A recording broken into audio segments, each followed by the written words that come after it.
우리는 지난주에 장래의 일을 믿음으로 받아들이고 야곱을 축복한 이삭에 대해서 함께 말씀을 나누었습니다. 혹시 지난주 설교 제목이 기억나시나요? 장래의 일에 대해 믿음으로 축복한 이삭. 예, 이것이 지난주 설교 제목이었습니다. 그런데 이 설교 제목만 딱 놓고 생각해 보면 이삭은 처음부터 굉장히 믿음이 좋았던, 그 믿음을 한결같이 계속 유지했던 사람이었구나, 이렇게 생각할 수 있죠. 그런데 실상은 어린 시절, 청년 시절, 장년 시절에는 아버지 아브라함의 믿음을 본받아서 믿음의 삶을 살아가는 모습을 충분히 보여주었습니다. 그런데 노년의 모습은 그렇지가 않았죠. 이삭의 맏아들 에서가 일부 일처제의 법칙을 깨고 여러 명의 이방 여인들과 결혼하면서 그 사건이 있고 난 이후에 40년 가까이 이삭은 하나님과의 교제가 끊어져 버렸습니다. 그래서 노년에 이른 이삭은 영적으로 굉장히 둔감해져 있었고, 야곱이 대를 이을 자라는 분명한 하나님의 말씀이 그의 가운데 주어졌음에도 불구하고 이 하나님의 뜻을 무시하고 자기 뜻대로 에서를 축복하려고 하고 있죠. 여러분, 그런데 노년의 이삭에게서 나타나는 이런 영적인 둔감함은 그만의 문제가 아니라 그 가정 전체의 문제였다는 것도 우리가 지난주에 살펴보았습니다. 이삭은 에서를 편애하고 있었고 리브가는 야곱을 편애하고 있었죠. 여러분, 부모가 자식을 편애하고 있다는 것 자체도 한 가정 안에서 문제가 되겠죠. 뿐만이 아니라 리브가는 이삭과 에서의 이야기를 계속해서 엿듣고 있었습니다. 그리고 리브가는 결국 야곱과 작당을 하고 아버지이며 남편인 이삭을 치밀하게 계획을 짜서 속이는 아주 패륜적인 범죄까지 일으키는 집안이죠.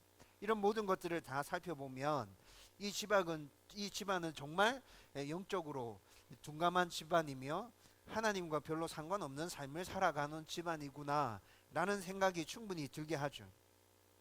그런데 이런 모든 일들이 다 진행되어지고 난 다음에 이삭이 야곱을 축복했는데, 그러고 난 다음에 잠시 뒤에 에서가 들어오잖아요.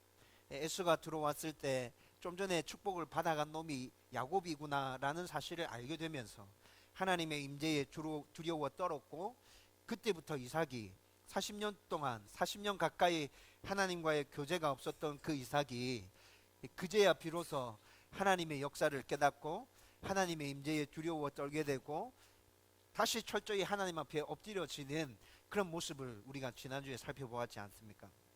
그래서 히브리서 11장에 믿음의 조상들에 대해서 이야기하면서 이삭과 관련된 부분에 가보면 이삭의 이런 믿음에 대해서 칭찬하고 있다고.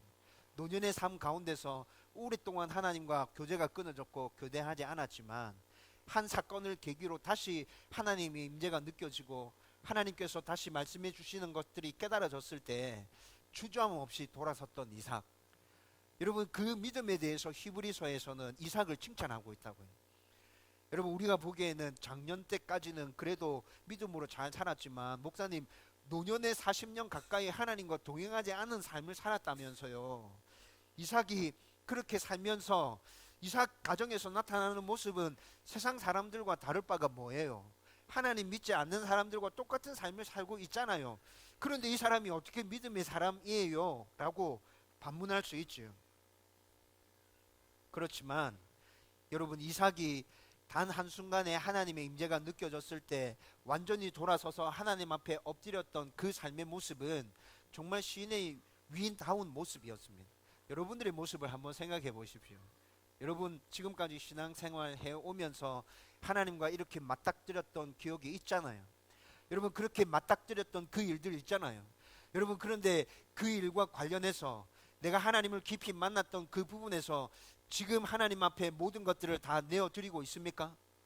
여러분, 이렇게 질문하면 이삭의 이 믿음이 얼마나 대단한 믿음인지 우리는 금방 이해할 수 있게 됩니다. 여러분, 우리도 하나님을 깊이 경험했고 하나님을 깊이 만났던 여러 차례의 경험이 있었음에도 불구하고 아직 그 부분에서조차 하나님 앞에 내어드리지 못하고 있는데, 여러분, 이삭은 그렇지 않았다. 하나님의 임재가 깨달아졌을 때 그 앞에 납작 엎드리고 다시 하나님 앞에 자신의 모든 것들을 내어드리는 그 믿음이 우리가 본받아야 될 이삭의 믿음이라고. 여러분, 이삭이 40년 동안 하나님과 교제가 단절된 상황 가운데서 이렇게 한순간 뒤집어질 수 있었던 이유는 뭘까요? 여러분, 이삭은 40년 동안 하나님과 교제하지 않았지만 하나님의 곁을 떠난 것은 아니었습니다. 아예 하나님의 곁을 떠나서 신앙생활 하지 않고 예배드리지 않았고 하나님께 기도하지 않았고 그런 삶을 살아갔던 건 아니라는 거죠. 자식의 잘못으로 인해서 에서가 하나님께서 정하신 그 법칙을 깨므로 말미암아서 자식을 잘못 교육시켰다는 그 이유로 하나님과의 교제가 단절된 건 맞습니다. 그래서 하나님께서 말씀해 주시지 않음으로 인해서 하나님의 뜻이 무엇인지 잘 분별하지 못했던 것 사실이죠. 그런데 여러분, 그런 중에도 이삭은 늘 하나님 곁에 머물러 있기를 소원하고 있었던 그 마음이 있었던 것 같아요. 단지 하나님과 친밀한 교제가 일어나지 않았을 뿐이지 늘 하나님 곁에 그렇게 머물러 있었기에 어느 순간 하나님께서 강권적으로 역사하셔서 이삭 가운데 찾아오셨을 때 이삭이 그렇게 반응할 수 있었다는 것이죠. 여러분, 우리도 세상 가운데서 살아가다 보면 사람들과의 관계에서 굉장히 불편한 관계, 그런 상황이 일어날 때 있습니다. 그때 그 사람과의 관계를 완전히 정리해버리면 어떻게 됩니까? 다시 회복할 수 있는 기회는 나에게 주어지지 않습니다. 그런데 좀 불편하지만 어색하지만 그 사람과 함께 있는 것이 굉장히 괴로운 일이지만 그렇게라도 계속 관계를 유지해 가다 보면 어느 순간 그 관계가 회복되어지는 날이 오잖아요. 여러분, 하나님과의 관계에 있어서 이 법칙은 똑같이 적용한다고요. 하나님과의 관계를 완전히 정리해버리지 않고 하나님과의 서먹한 사이일지라도 내가 하나님 곁에 머물러 있기 위해서 그런 마음을 조금이라도 가지고 그 상황들을 부여잡고 있다면 하나님께서 여러분들 가운데 강권적으로 찾아와 주셔서 역사하시는 날이 있을 것입니다. 그때 우리 어떻게 해야 된다고요? 이삭과 같이 반응해야 된다고요. 하나님 앞에 엎드려야 된다고요. 하나님 다시 붙들어야 된다고요.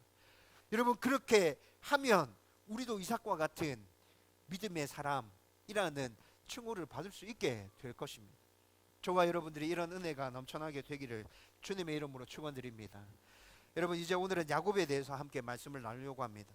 여러분, 야곱의 삶을 잘 살펴보면 이 사람이 믿음의 사람이라고 라는 생각이 들 정도로 야곱의 인생은 파란만장하죠. 하나님을 믿고 있지만 세상 사람들이 추구하는 방법으로 하나님의 복을 얻어내려고 발부둥 치고 있는 야곱, 적당하게 사람을 속이고 사기치는 야곱, 그러면서 자기보다 더 똑똑한 사람한테는 또 자기도 사기를 당하면서 그렇게 인생을 어렵게 풀어나가고 있는 야곱의 모습이 성경 가운데서 나타난다고. 그럼에도 불구하고 자기의 생각과 자기의 고집과 자기의 틀은 끝까지 붙들고 있죠.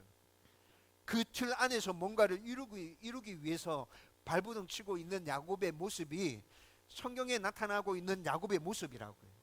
여러분, 이런 모습들을 살펴보고 있으면 도대체 이 사람이 어떻게 믿음의 사람이라는 거야. 지금 내가 살아가는 삶보다 야곱의 삶이 더 못한 것 같아. 예수 믿는 사람들은 이렇게 살면 안 되잖아, 이런 생각이 들거든요.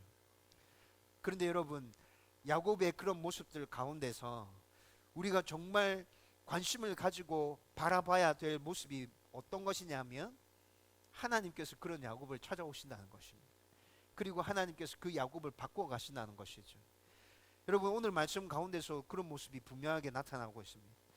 여러분, 야곱과 관련해서는 다음 주 한 번 더 말씀을 여러분들과 함께 나누려고 합니다.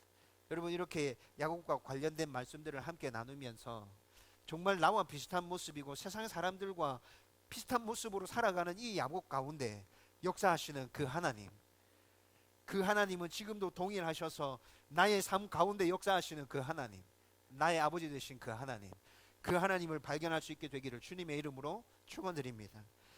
여러분, 이삭이 에서에게 주려고 했던 축복을 속임수로 가로챈 리브가와 야곱이 잠시 뒤에 에서가 이삭과 만나고 난 다음에 지금 이 사건의 전말을 에서가 다 알게 되었고 에서가 지금 굉장히 화가 났고 결국 에서는 야곱을 죽이려고 계획하고 있다는 것도 리브가가 알게 되었죠.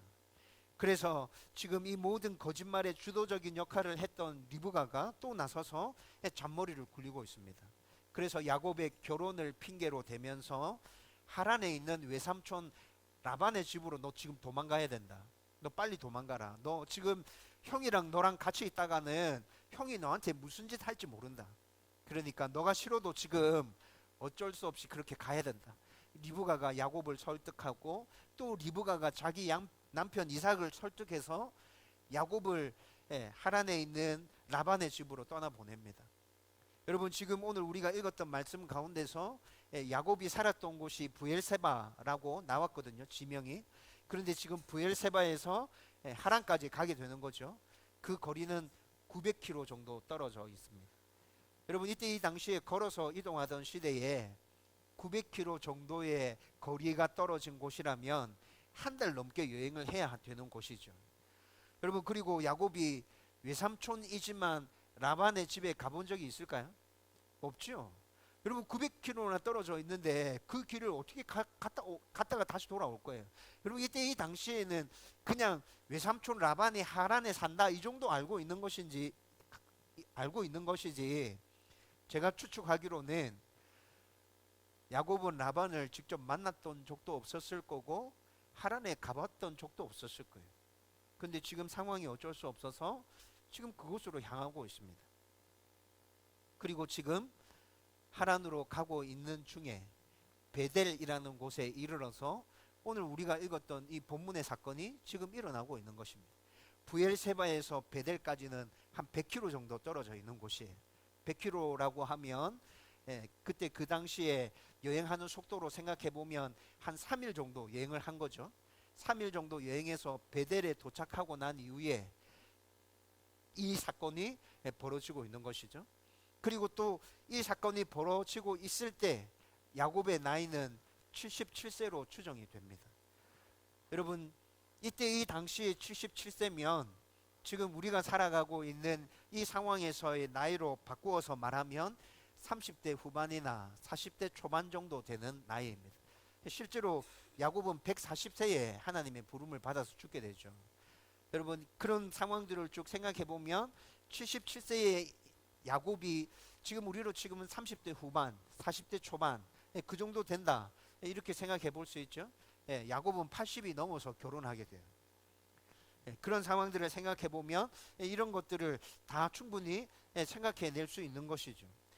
여러분 그런데 이 상황이 지금 이 사건이 벌어지고 있는 이것들을 자세히 살펴보면 야곱의 인생 가운데서 일대의 전환기를 지금 맞이하고 있다는 것을 우리는 오늘 본문의 사건에서 알 수 있게 됩니다. 먼저 베델에서 야곱에게 일어난 이 일대의 전환기를 이루고 있는 이 엄청난 사건은 하나님과 야곱의 1대1의 만남이라는 것입니다. 여러분 이렇게 얘기하면 좀 의아한 생각이 들죠. 야곱은 이삭의 아들이고 아브라함이 자기 할아버지고 아브라함이 손자잖아요. 여러분 대를 이어서 지금 하나님의 특별한 은혜와 인도와 보호를 받는 말 그대로 엄청난 집안의 사람 아닙니까? 모태신앙이죠 야곱은. 여러분 그런데 야곱이 하나님과 깊이 만나고 있는 이때가 그의 나이가 77세였다.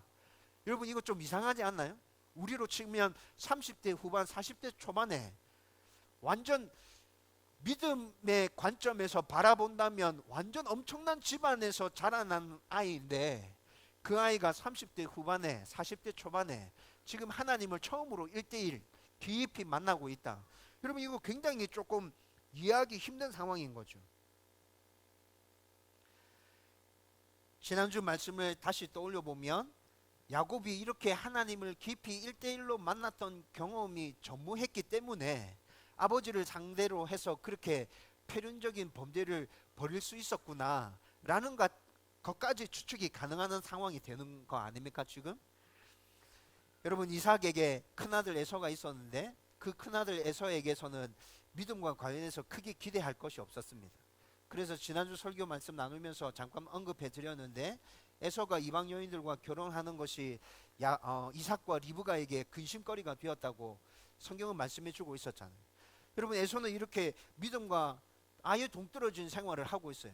그나마 믿음이라는 측면에서 야곱에게 조금 기대를 걸 수 있었는데 야곱도 지금 이런 형편입니다. 여러분, 야곱도 이런 형편이라면 이삭의 가문 안에서 하나님께서 주신 약속이 대대를 이어서 전수되어진다는 것을 기대할 수 있는 상황인가요? 그렇지 않죠. 어떻게 이런 집안에 지금 이런 일들이 일어날 수 있는가라는 생각이 드는 것이 당연하죠. 그런데 오늘 본문에서 하나님께서 야곱을 찾아오셔서 만나 주시는 이 사건을 계기로 해서 야곱이 완전히 뒤집어지게 됩니다. 근데 여러분, 하나님께서 야곱을 찾아오시는 것은 야곱이 먼저 하나님을 찾았던 것이 아닙니다. 제가 좀 전에 말씀드렸던 것처럼 하나님께서 야곱을 먼저 찾아와 주십니다. 여러분, 오늘 우리가 읽었던 11절 말씀에 보면 야곱은 지금 돌베개를 베고 깊은 잠을 자고 있는 중입니다. 여러분, 이 상황도 꼼꼼하게 생각해 보면 좀 이상한 부분이 있습니다. 왜냐하면 여러분, 중동 지역의 날씨를 한번 생각해 보십시오. 중동 지역의 날씨는 굉장히 덥죠. 그래서 한낮에는 활동하지 않는 시간이 한 3시간, 4시간 정도 있었습니다. 그럼 이 사람들은 언제 활동합니까? 아침 일찍 일어나서 활동하기 시작했다가 한 11시쯤 되면 집에 들어가서 그늘에 들어가서 쉽니다.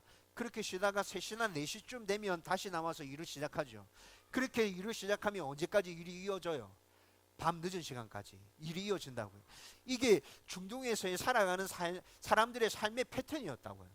여러분, 그런데 오늘 말씀 11절 보면 해가 진 후에 야곱이 바로 잠을 자고 있습니다. 여러분, 이런 상황들을 보아서 우리가 추측할 수 있는 것은 야곱은 지금 집을 떠나서 3일 동안 잠을 제대로 자지 않고 계속해서 걸었던 것 같습니다. 굉장히 피곤했고 지쳤고 지금 다른 사람들은 한참 활동해야 될 해가 저문 그 시간에 야곱은 더 이상 피곤해서 뭔가를 더 할 수 없는 상황이 된 것이죠. 여러분, 그래서 돌베개를 하나 옮겨다 놓고 그 있는 자리에서 그냥 쓰러져서 잠을 자게 됩니다. 여러분, 야곱은 지금 굉장히 깊은 잠에 빠져들고 있는 겁니다. 여러분, 이렇게 잠자고 있는 야곱이 어떤 상황이 생겼을 때 그 스스로 대처할 수 있었을까요? 아니요. 완전히 무방비 상태인 것이죠. 그리고 3일 동안 잠도 자지 않고 이렇게 걸어와서 지쳐서 쓰러져 자고 있는 야곱의 모습을 여러분들 머릿속에 상상으로 한번 그려보십시오. 야곱의 모습은 굉장히 초라했을 것입니다. 야곱을 바라보면 저 사람 뭔가 큰 일을 겪은 사람이구나 라는 것이 바로 알 수 있었을 거라고. 실패자의 모습이 거기서 펄펄펄펄 풍겨나고 있었을 거라고. 많은 사람들이 그를 보면서 이 사람 끝장났구나, 인생 볼장 다 봤구나 라는 말이 자연스럽게 나올 모습을 지금 야곱이 하고 있는 거예요. 여러분, 그런 상황 가운데서 완전 무방비 상태로 지금까지는 그 자신이 뭔가를 이뤄내기 위해서 아둥바둥거리며 그렇게 살아왔는데, 그렇게 악착같이 살아왔는데, 그래서 이때까지 뭔가를 이루었다고 생각했는데 그 이루어 놓은 것 하나도 누리지 못하고 도망자 신세가 되어서 지금 도망가고 있는 이 상황에서 이제 더는 내가 할 수 있는 게 없구나, 내 인생 끝났다 라고 생각되는 그 상황, 더 이상 자기가 할 수 없는 그 상황 가운데 하나님께서 야곱을 찾아오고 계시는 것입니다. 여러분, 하나님께서 이전에는 야곱을 찾아오신 적이 없었을까요? 여러분, 곰곰이 한번 생각해 보세요. 이때까지 하나님은 야곱을 찾아오신 적이 없었다가 지금 이 순간에 하나님께서 야곱을 딱 찾아오시는 겁니까? 아니요. 저는 그렇게 생각 들지 않았습니다. 여러분, 이전에도 하나님은 야곱을 계속 찾아오셨을 겁니다. 그런데 그때 야곱은 자기를 찾아오신 그 하나님을 거부했습니다. 왜 거부했습니까? 내가 할 수 있어요. 나는 하나님 말 듣기 싫어요. 내 생각은 이래요 지금. 근데 하나님 왜 이렇게 하라고 얘기하세요? 그냥 가만히 못 기다리겠어요. 너무 막 깝깝해요. 하나님 언제까지 기다려야 되는데요? 지금 이렇게 하면 형이 가지고 있는 그 장자권을 내가 가져올 수 있을 것 같은데요. 아버지가 지금 형한테 해주려고 하는 그 축복을 내가 이렇게 하면 그 축복을 내가 받을 수 있을 것 같은데 하나님 왜 기다리란 말씀하세요? 난 너무 답답한데요. 여러분 이때까지 야곱은 이렇게 살면서 하나님이 그에게 찾아오실 때마다 밀어내고 있었던 것이죠. 야곱은 아마 하나님께 기도하지 않았을 겁니다. 야곱은 아마 큰 일을 앞두고 하나님 앞에 상의하는 적 한 번도 없었을 겁니다. 굉장히 힘들고 어려운 일을 당할 때 하나님 앞에 나아가서 위로를 얻어야겠다, 단 한 번도 생각하지 않았을 겁니다. 여러분, 그렇게 찾아오시는 하나님을 늘 밀어내고만 있었던 그 야곱을 향해서 하나님은 계속 포기하지 않으시고 그를 찾아가고 계십니다. 여러분, 그리고 야곱이 아무것도 할 수 없는 이 상황 가운데서 다시 그를 찾아갔을 때 이제 더 이상 야곱도 어찌할 수 없습니다. 하나님을 밀어낼 수조차 없다고요. 그 하나님과 딱 맞닥뜨리게 되는 것이죠. 여러분, 이렇게 야곱을 찾아가시는 하나님은 우리 인생 가운데서 똑같이 찾아오십니다. 여러분, 잘 생각해 보십시오. 내 인생 가운데 하나님께서 이렇게 계속 찾아와 주고 계시는데 나는 야곱과 같이 하나님을 밀어내고 있지는 않은가? 내가 할 수 있어요. 기다리는 거 너무 힘들고 지루해요. 싫어요. 힘들어요. 내가 이렇게 하면 할 수 있는데 하나님 왜 자꾸 하나님 방식대로 따라오라고 말하세요? 세상 사람들이 다 저렇게 하고 있잖아요. 이렇게 하면 된다고요. 저 사람도 됐고 이 사람도 됐고 다 됐어요. 그래서 저는 그냥 제가 하고 싶은 대로 할 거예요. 여러분, 교회 다니고 있다고 말하지만, 하나님 믿는다고 말하지만 이렇게 살아가는 성도들이 얼마나 많은지 모릅니다. 여러분, 다른 사람을 향해서 이 말씀을 돌리지 말고 나를 향해서 이 말씀을 돌리십시오. 나는 야곱과 같이 반응했던 적이 없었는가? 나에게 찾아오신 하나님, 내가 영적으로 둔감해서 그 하나님 인식하지도 못하고 그냥 내 방식을 고집하면서 그렇게 하나님 나는 또 밀어내고 있었던 건 아닌가? 여러분, 자기 자신에 대해서 잘 생각하면서 내가 이때까지 그런 삶을 살았다면, 여러분, 오늘 야곱을 찾아오신 하나님과 깊은 만남의 사건이 펼쳐지고 있는 이 말씀을 함께 나누는 동안에 나도 이런 만남이 내 삶 가운데서 다시 일어나기를 소원한다 라는 그 강한 열망이 저와 여러분들 가운데 일어나게 되기를 주님의 이름으로 축원드립니다. 여러분, 이렇게 끈질기게 야곱을 찾아오신 하나님은 그가 이제 이 땅 가운데서 새로운 삶을 살아갈 수 있도록 은혜를 베풀어 주십니다. 여러분, 하나님께서 야곱에게 베풀어 주신 그 은혜가 뭘까요? 12절 말씀에 보면 나타나죠. 12절 말씀에 보면 야곱이 꿈을 꾸는데 사닥다리가 나타납니다. 그 사닥다리가 땅과 하늘이 연결되어져 있는 엄청난 길이의 사닥다리죠. 그리고 그 사닥다리에 천사들이 오르락 내리락 하는 것이 보입니다. 13절 말씀, 14절 말씀 넘어가 보면 그 사닥다리 위에 하나님도 계신 것이 보이고 있습니다. 여러분, 지금 하나님께서 야곱을 찾아와 주셔서 이 꿈을 보여주십니다. 그리고 하나님께서 야곱에게 뭔가를 말씀해 주십니다. 여러분, 이런 모든 상황들이 지금 무엇을 야곱에게 회복시켜 주기를 원하는 것일까요? 하나님과의 관계를 회복시켜 주기를 원하시는 거예요. 지금까지는 하나님 필요 없어요, 내가 알아서 살아갈 수 있어요 라고 악착같이 발버둥 치면서 살아왔던 그 야곱에게 하나님께서 이렇게 끈질기게 찾아오셔서 제일 먼저 해 주시기를 원하시는 것은 내가 너와 관계를 맺기를 원한다 라는 것이죠. 여러분, 이 관계를 맺어주기 위해서 하나님께서는 이렇게 강권적으로 야곱을 찾아오시는 거라고요. 하나님이 없이 이 땅에서 내가 뭔가를 이뤄낼 수 있어. 여러분, 이때까지의 야곱의 삶이 그렇지 않습니까? 태어날 때부터 형이 나보다 먼저 세상으로 나가는 것이 싫어서 어떻게 태어납니까? 에서의 발꿈치를 잡고 나오죠. 여러분, 태어날 때부터 야곱의 인생은 그랬다고요. 그리고 좀 자라서는 어떻게 합니까? 장자권을 내가 빼앗아 와야겠다 생각하고 팥죽 한 그릇으로 에서의 장자권을 받아오지 않습니까? 여러분, 그런데 그게 무슨 소용이 있나요? 에서의 장자권을 그가 그렇게 받아온다고 해서 그때 세상법이 야곱에게 장자를 인정해 주는 법이었습니까? 그런 거 아니죠. 여러분, 그리고 난 다음에 리브가와 작당하고 아버지에게 아주 패륜적인 범죄를 저지릅니다. 그렇게 해서 기어이 아버지 이삭으로부터 축복을 받아냅니다. 여러분, 가만히 생각해 보면 이런 모든 것들은 정말 쓸데없는 짓이었습니다. 법적인 효력도 없고 사람들이 그렇게 했다고 인정해 주지도 않고, 여러분 아마 야곱도 내가 이렇게 하는 것이 아무런 쓰잘데기 없는 짓이라는 것 그도 알고 있었을 거예요. 그런데 어떻게 했는지 내가 한번 이루어내 보겠다는 그 열망으로 지금 야곱은 이렇게 하고 있는 것이죠. 그렇게 악착같이 살았는데, 여러분 지금 오늘 본문의 사건에서 야곱이 느끼고 있는 건 뭘까요? 다 쓸데없는 짓이었구나. 다 쓸데없는 짓이었구나. 여러분, 자기가 할 수 있다는 생각을 가지고 발부둥 치고 노력한 사람들의 결말이 오늘 야곱이 대면하고 있는 이 상황이 아닐까? 저는 그런 생각이 듭니다. 결국에는 깨닫게 되는 게 뭐예요?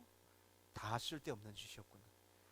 여러분, 왜 야곱의 그 악착 같은 노력들이 다 쓸데없는 짓입니까? 하나님과 연결되어져 있지 않고요. 여러분, 세상은 유한한 거 아닙니까? 우리가 살아가는 이 세상, 우리가 발딛고 살아가는 이 세상은 유한한 세상입니다. 여러분, 유한한 이 세상에서 우리가 할 수 있다는 생각을 가지고 발부둥 쳐서 이루어낸 것은 우리가 이 세상을 등지는 그날 모두 끝나죠. 아무런 소용이 없는 것이라고요. 여러분, 그런데 하나님이 계시는 곳은 영원하고 하나님은 무한하신 분이고, 그래서 우리가 유한한 이 세상에서 살아가면서 뭔가를 이루어낸 그것들이 영원의 세계까지 연결되어져서 계속 이어지기 위해서는 영원한 하나님의 나라와 연결되어지는 것, 무한하신 하나님과 연결되어지는 것, 여러분 이것이 반드시 필요하잖아요. 그런데 야곱은 이 사실을, 이 진리를 깨닫지 못하고 이 세상에서 뭔가 이루어낸 것이 다 나의 것이 될 것이라 생각하고 그렇게 발부둥 치며 살아갔던 것이죠. 그런데 이제 야곱이 깨달았습니다. 이 세상에서 내가 발부둥 치며 이루어낸 것은 아무 소용없고 쓸데없는 것이구나. 그리고 하나님께서 자기를 찾아와 주셔서 하나님께서 내가 너와 관계를 맺어야겠다라고 말씀해 주시는데, 하나님께서 이렇게 말씀해 주시는 이 의미가 너가 노력한 모든 것들이, 아니 너가 노력한 것은 다 나에게 필요 없는 것이야. 쓸모가 없는 것이야. 그렇지만 너가 이 땅에서 살았던 그 삶이 의미 있는 삶이 되기 위해서는 나와 관계를 맺어야 돼. 그래서 내가 만들어 놓은 영원한 세계 가운데 너가 나의 자녀로서 그곳에 들어갈 때 너가 이곳에서 살았던 그 유한의 삶이 무한의 삶으로 옮겨져서 의미 있는 삶이 되는 거야. 하나님께서 지금 이것을 가르쳐 주시려고 야곱에게 찾아와 주셔서 관계를 맺자 하시는 것이죠. 아마 야곱은 이렇게 하나님을 만나고 난 이후에 세월이 조금 흘러가면서 이 진리를 조금씩 깨달아 갔을 것입니다. 하나님께서 야곱을 찾아오신 이유, 하나님께서 지금 이 시대에도 우리를 찾아오시는 이유는 하나님과의 관계입니다. 내가 너의 주인이다. 내가 너의 좋은 아빠다. 나와 함께 살아가면 행복한 삶을 살아갈 수 있다. 내가 너를 평안으로 인도해 줄 것이다. 하나님께서 이렇게 말씀해 주시는 거죠. 그리고 하나님께서 이 메시지를 통해서 모든 성도들에게 계속해서 말씀해 주십니다. 하나님과의 깊은 만남의 핵심은 하나님과 관계 맺는 거야. 그것부터 제일 먼저 일어나야 돼 라고 계속해서 말씀해 주고 계시죠. 여러분, 요한복음 1장 51절 말씀 우리 같이 한번 읽어보십시다. 다 같이 읽겠습니다. 시작. 또 이르시되 진실로 진실로 너에게 이르노니 하늘이 열리고 하나님의 사자들이 인자 위에 오르락 내리락 하는 것을 보리라 하시니라. 아멘. 여러분, 이 말씀이 지금 무엇을 얘기해 주고 있나요? 이 말씀이 지금 제가 방금 설명해 드렸던 그 사실, 하나님과의 관계 맺음, 이것이 하나님과의 깊은 만남의 핵심이라는 것을 똑같이 말씀해 주고 있는 것이죠. 여러분, 이 시대에 예수를 믿고 하나님을 아버지로 모시고 살아가고 있는 사람들에게도 하나님께서 이렇게 찾아오신다고. 여러분, 지금 예수님이 사닥다리가 되어 주셔서 끊어져 있는, 하나님과의 관계에서 끊어져 있는 그 길을 연결해 주고 있다는 말씀이죠. 여러분, 이 시대에 살아가고 있는 모든 성도들도 이렇게 하나님과 연결되어질 때 의미 있는 삶을 살아가는 것이라고요. 여러분, 이 연결이 있지 않으면 우리가 아무리 발버둥 치며 하나님을 잘 믿는다고 말하면서 그렇게 살아간다 할지라도 그 삶은 아무런 소용이 없는 삶이 된다고요. 여러분, 하나님께서 이 세상에 살아가는 모든 사람들과 하나님과의 관계를 이렇게 연결해 주기 위해서 예수 그리스도를 이 땅에 보내주신 것 아닙니까? 그가 우리 죄를 대신해서 십자가에서 벌받아 주셨고, 죽으시고 3일 만에 죄와 관련된 모든 문제를 완벽하게 해결하기 위하여 부활해 주셨고, 성령 하나님을 보내주심으로 말미암아 하나님께서 이루신 이 모든 일들에 대해서 보증이 되어주고 계시고, 하나님과 관계 맺기를 원해서 하나님 앞에 나온 모든 자에게 성령 하나님께서 말씀해주고 계시잖아요. 너와 하나님과 온전한 관계가 다시 회복되어졌다. 너는 하나님의 자녀다. 결코 이 관계를 끊어버릴 자 아무도 없다. 여러분, 이렇게 말씀해 주는 것 아니에요? 여러분, 이 세상에 살아가고 있는 모든 사람들이 이렇게 하나님과 연결되어지고 하나님과 관계를 맺고 난 이후에 하나님의 자녀로서의 삶을 살아가야 하기 때문에, 여러분, 이 일을 이루시기 위해서 지금 하나님께서 끈질기게 야곱에게 찾아오셨고, 야곱과 하나님과 이제 정말 1대1로 딱 맞닥뜨리는 이 순간에 그 관계를 연결시켜 주고 계신 것이죠. 저와 여러분들도 이렇게 하나님과 깊은 만남을 통해서 관계가 연결되어지는 은혜가 넘쳐나기를 주님의 이름으로 축원드립니다. 여러분, 이렇게 하나님과 관계가 연결되어졌습니다. 그 다음에 오늘 본문에서 하나님께서 뭐라 말씀하십니까? 여러분, 이렇게 관계가 연결되어지고 난 이후에 하나님께서 야곱에게 축복을 선언하고 계신다고요. 아브라함에게 주셨던 그 약속, 이삭에게 주셨던 그 약속, 지금 야곱에게도 똑같이 선언해 주고 계십니다. 너가 큰 민족을 이루게 될 거다. 너가 엄청난 땅을 차지하게 될 거다. 너가 축복의 근원이 될 거야. 너를 축복하는 자 내가 축복할 것이고, 너를 저주하는 자 내가 저주할 거야. 너는 이제 내 손 안에 있다. 하나님께서 야곱에게 이 축복을 선언하고 계시는 거죠. 그런데 여러분, 15절 말씀을 잘 읽어보면 여러분, 이 축복의 주도권이 하나님께 있다는 것도 분명하게 나타나고 있습니다. 15절 말씀도 같이 읽어보십시다. 다 같이 읽습니다. 시작. 내가 너와 함께 있어 네가 어디로 가든지 너를 지키며 너를 이끌어 이 땅으로 돌아가게 할지라. 내가 내게 허락한 것을 다 이루기까지 너를 떠나지 아니하리라 하신지라. 아멘. 여러분, 15절 말씀에서 이 축복의 주도권이 하나님께 있구나라는 것이 느껴지나요? 여러분, 이거 영어 성경으로 읽어보면 더 분명하게 나타납니다. 영어 성경으로 지금 창세기 28장 15절 말씀 찾아서 읽어보면 1인칭 단수 나, 2인칭 단수 너, 나와 너라는 이 단어가 각각 이 한 절 말씀에 6번이 나타나고 있습니다. 내가 너에게, 내가 너에게, 내가 너에게 이렇게 나타난다고요. 여러분, 이 말이 지금 뭐예요? 네가 어떻게 한다고 이게 이루어지는 게 아니야. 내가 너에게 축복해 주겠다고 약속한 이 축복은 너와 내가 관계를 맺었기 때문에 내가 너한테 해주는 거예요. 여러분, 하나님께서 분명하게 지금 야곱에게 말씀해 주고 있는 것입니다. 이제는 더 이상 발버둥 치면서 악착같이 살지 마라. 그렇게 안 해도 된다. 내가 너에게 하는 말 잘 듣고 그 말에 순종해서 따라오기만 하면 너가 그토록 원하는 이 축복을 내가 너한테 다 해줄 거야. 너가 이루지 않아도 돼. 하나님께서 지금 이 이야기를 하고 있는 것이라고. 여러분, 우리는 이 말씀을 깊이 생각하면서 하나님과의 제대로 된 관계를 맺고 난 이후에 그분의 말씀에 순종하는 삶을 따라 살면 그 이후에 하나님의 복이 따라오는 것이구나 라는 이 순서를 잘 이해하셔야 됩니다. 여러분, 이 시대에 성도로 살아가는 많은 사람들이 복받기를 원하죠. 그런데 다 자기 방식으로 자기 생각과 자기 고집에 따라서 복을 주시라고 하나님께 그렇게 요구하고 있습니다. 그래서 하나님께서 자기가 싫은 뭔가를 말씀하시면 거부하죠. 아니요, 하나님 이건 아닌 것 같아요. 저는 그렇게 하고 싶지 않아요. 그렇게 말하고 있지 않습니까?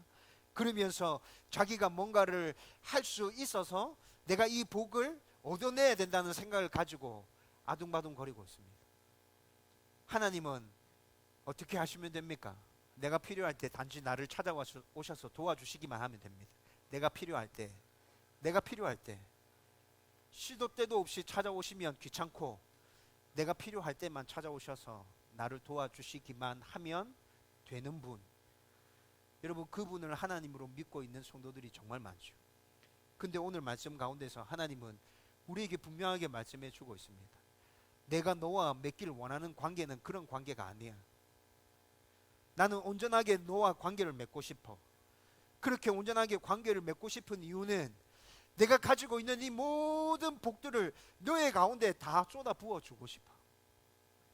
그렇게 관계 맺고 내가 너에게 말해주는 것대로 너가 따라오기만 한다면 너가 그토록 원하는 그 복을 너는 누리게 될 거야.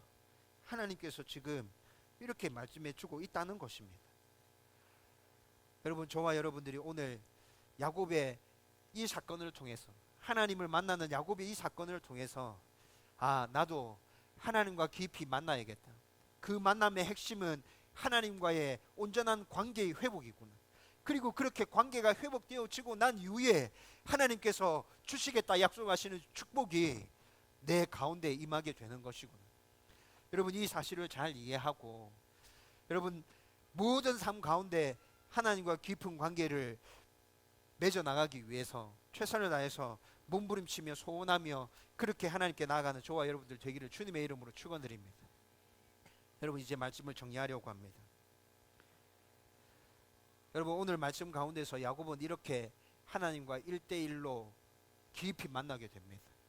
하나님께서 찾아오셔서 만나게 되는 만남이죠.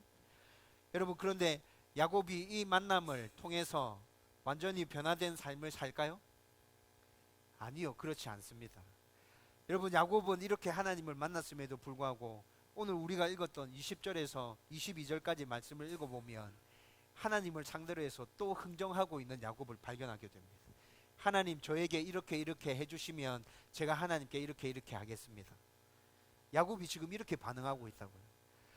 여러분, 그런데 앞에서 살펴본 하나님이 야곱을 찾아오실 때 야곱에게 또 찾아오셔서 해주신 약속은 뭡니까? 네가 이렇게 하면 내가 이렇게 하겠다라는 약속이었습니까? 하나님께서 야곱에게 주신 약속은 그런 게 아니었어요. 하나님께서 야곱에게 주신 약속은 그런 게 아니라고요.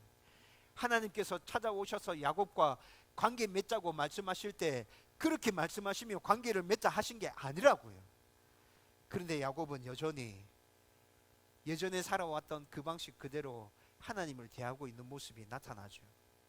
여러분, 제가 여러분들에게 가끔씩 말씀드렸습니다. 사람이 변하는 게 쉽다고요? 아니요. 사람이 변화되는 건 정말 어렵습니다. 제 자신의 모습을 통해서 제가 이 사실을 깊이 깨닫고 있다고 말씀드렸죠. 여러분들은 어떻게 느끼고 있습니까? 내가 한 해 한 해 신앙생활을 해가면서 내가 정말 좋은 하나님의 사람으로 온전하게 바뀌어져 가고 있구나, 이렇게 느껴지고 계시나요? 아니면 그런 느낌 없이 그냥 반복되어지는 신앙생활을 하고 있나요?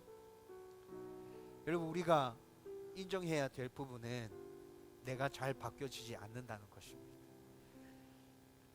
이건 야곱의 문제가 아니라 이건 나의 문제야. 야곱만 이렇게 하고 있는 게 아니라 나도 이렇게 하고 있어. 그래서 야곱과 같이 나도 깊이 하나님을 만나는 그 역사적인 순간이 내 삶 가운데서 계속 반복되어져서 나타나야 돼. 내가 하나님을 만나는 이런 사건이 내 삶 가운데서 일어나지 않는다면 나도 결국 어찌할 수 없는, 내 힘으로 되도 안 하는 그 인생을, 삶을 아둥거리면서 살아내려고 노력하는 그런 인생에 지나지 않아. 여러분, 이 사실이 온전하게 인정되어져야 된다. 내가 그렇다는 것이. 여러분, 이 사실이 인정되어지면 우리는 오늘 말씀을 통해서 야곱을 찾아오신 하나님, 나를 찾아와 주시기를 간절히 소원하는 마음이 생겨나게 될 것입니다.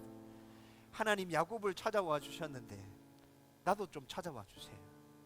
하나님, 야곱에게 찾아와 주셔서 이렇게 온전한 관계를 맺자고, 모든 관계를 회복하자고 말씀해 주신 그 하나님, 나에게도 좀 찾아와 주셔서 그렇게 말씀해 주세요. 그리고 하나님과 모든 관계를 회복하고 정말 날마다 하나님과 동행하는 삶을 살아갈 수 있는 은혜가 나의 가운데 넘쳐나게 해주세요. 여러분, 우리가 나의 모습에 대해서 인정되어질 때 이런 간절함이 솟아나지 않겠어요? 저는 오늘 말씀을 함께 나누면서 저와 여러분들 가운데 나의 모습에 대한 이런 인정과 또 야곱을 찾아오신 이 하나님에 대한 간절한 열망이 저와 여러분들 가운데 일어났으면 좋겠어요. 여러분, 예전에 하나님을 깊이 만났던 경험이 있습니까? 그런데 그 한 번의 경험으로 족한 것입니까? 아니요. 하나님을 깊이 만나는 경험이 자주 반복되어지면 우리 가운데 어떤 일이 일어나겠습니까? 우리는 더 빨리 더 좋은 하나님의 사람으로 우뚝 서게 되겠죠. 여러분, 그런 삶의 경험들이 반복되어져 가면서 내가 더 좋은 하나님의 사람으로 세워지고, 그리고 나의 삶을 통해서 하나님의 영광을 온전히 드러내고 내 주위에 살아가는 모든 사람들에게 하나님의 살아계심과 하나님이 나의 주인 되심을 나타내 보여줄 수 있게 되는 것 아닙니까? 여러분, 이런 소원함을 가지고서라도 내가 더 자주 하나님을 깊이 만나고 싶습니다.